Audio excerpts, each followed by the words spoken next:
এই দেখো রিমোটটা কোথায় গেল রে? টিভি দেখবো তো। আরে বাবা তুমি টিভি দেখবে পরে, আগে আমার এটা দেখো। কি?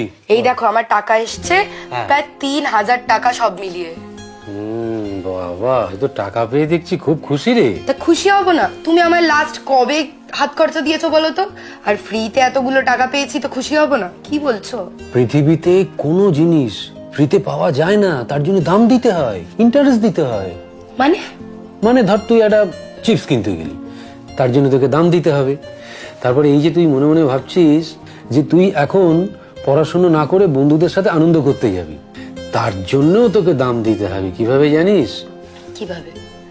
তোর রেজাল্ট খারাপ হবে, তোর মা তোকে উত্তম মধ্যম দেবে। হ্যাঁ, তাই জন্য আজকে তুই যেটা ফ্রিতে পেয়ে আনন্দ করছিস, তার জন্য তোকে দাম দিতে হবে ইন্টারেস্ট সহ, তোর ফিউচার দিয়ে। কি সব উল্টোপাল্টা বকছো? কেন ফিউচার দিয়ে আমার দাম দিতে হবে? আরে সরকারের কাছে টাকা কোথায়, বিশেষ ইন্ডাস্ট্রি নেই, ইনকাম নেই, তাই জন্য তোকে এই ফ্রিতে টাকা দিতে গিয়ে তাকে তো টাকা ধার করতে হচ্ছে। সেই ধার আজকে কোথায় গিয়ে দাঁড়িয়েছে জানিস? 8 লক্ষ কোটি টাকা। 8 লক্ষ কোটি টাকা? তবে এটা শোধ করবে কে? কেন আমরা বাংলার সাধারণ মানুষ শোধ করব? এই ধর হিসেব মতন যদি আমাদের বাংলায় 10 কোটি মানুষ হয়, তাহলে মাথা পিছু ঋণ কত দাঁড়াচ্ছে জানিস? 80,000 টাকা। তার মানে তুই ভাব, আমাদের বাংলায় এখন যদি কোনো শিশু জন্মায়, তাহলে তাকে 80,000 টাকা ঋণের বোঝা নিয়ে জন্মাতে হচ্ছে। এবার সরকার তো তোর থেকে টাকা চাইতে পারবে না, তাহলে টাকাটা তুলছে কিভাবে? তোর মৌলিক অধিকারকে হ্রাস করে। এই যেমন ধর, রাস্তা হবে না, তোর স্কুলের ডেভেলপমেন্ট হবে না, তারপরে ধর তোদের স্কুলের টিচার মাইনে পাবে না, টিচার কম থাকবে, পুলিশ মাইনে পাবে না, পুলিশ কম থাকবে, ডাক্তার কম থাকবে, ক্রাইম বাড়বে, অসুস্থতা বাড়বে।